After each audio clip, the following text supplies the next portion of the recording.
La femme peut-elle prêcher? Moi, je dis oui. La femme peut-elle enseigner dans l'église? Je dis oui.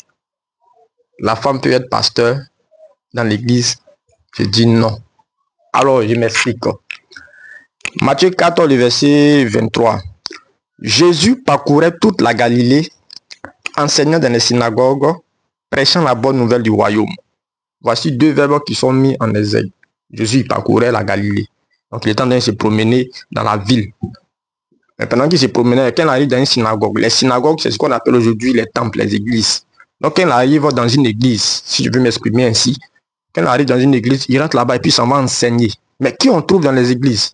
C'est des personnes déjà converties. C'est des âmes déjà converties, déjà chrétiennes.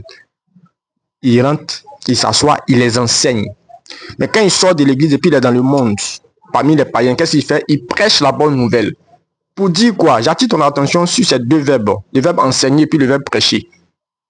Enseigner, c'est de donner des rudiments de la parole de Dieu, des secrets de la parole de Dieu, des révélations de la parole de Dieu à des personnes pour les affermir, pour leur montrer le chemin à suivre dans leur marche chrétienne, dans leur foi.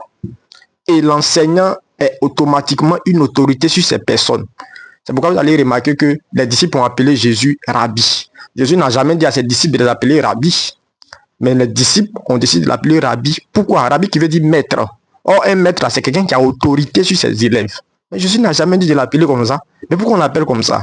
Parce qu'il enseigne des mystères. Il donne des révélations. Il montre le chemin de la vie. Il donnait des enseignements pour guider la vie de ces personnes. Donc, les disciples ont vu en ce dernier un maître, quelqu'un qui a une autorité.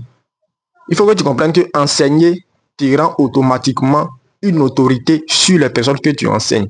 Même à l'école, quand on croise nos maîtres, on était au primaire là, quand tu croises ton maître dans le quartier ou bien dans la ville, tu trembles sur toi, tu t'inclines même pour le saluer. Mais pourquoi? Parce que tu vois en ton maître une autorité établie sur toi. Donc je dis à quelqu'un que quand quelqu'un t'enseigne, cette personne est automatiquement établie sur toi comme une autorité. C'est pourquoi dans l'église, il est interdit à la femme de ne pas enseigner. Il est dit dans 1 Timothée 2, le verset 12. Je ne permets pas à la femme d'enseigner, ne dépendre de l'autorité sur l'homme.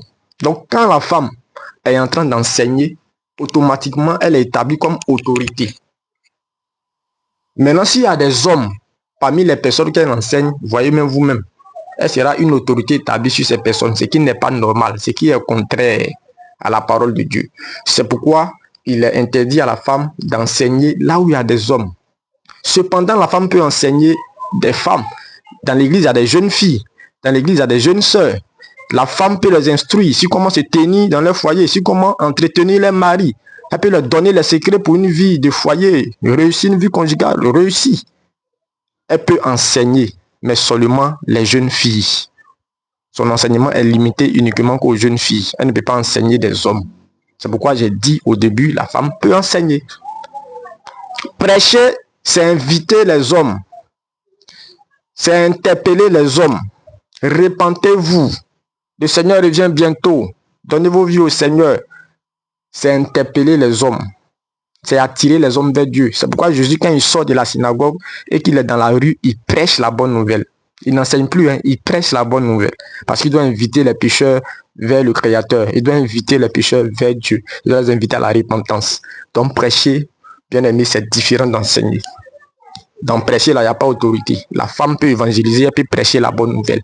La femme peut prêcher la bonne nouvelle. La femme peut évangéliser, gagner des âmes. Mais ces âmes qu'elle va gagner là, ceux qui seront hommes parmi les hommes, c'est un enseignant qui va les enseigner. Elle, son enseignement va se limiter qu'aux jeunes filles qu'elle a gagnées, aux jeunes sœurs qu'elle a gagnées. Donc, enseigner, c'est différent de prêcher. La femme peut enseigner à condition que ce soit des femmes seulement. Elle peut prêcher, mais il lui est interdit d'enseigner des hommes. C'est pourquoi elle ne peut pas être établie pasteur sur une église. Parce qu'un pasteur est avant tout un grand enseignant. C'est une position d'autorité. Tout poste d'autorité dans l'église est interdit par la femme. Parce qu'elle serait en train d'être au-dessus de l'homme, ce qui est contraire à la loi de la nature. Donc, femme ne peut pas être pasteur parce que c'est une position d'autorité. Elle sera amenée à enseigner, position d'autorité également. Mais elle peut enseigner les femmes. elle peut prêcher la bonne nouvelle. Dieu n'est pas misogyne. Dieu n'a pas exclu la femme dans son œuvre. Ayons la bonne compréhension des Écritures. Que Dieu vous bénisse abondamment. C'était ma contribution sur ce sujet. Shalom.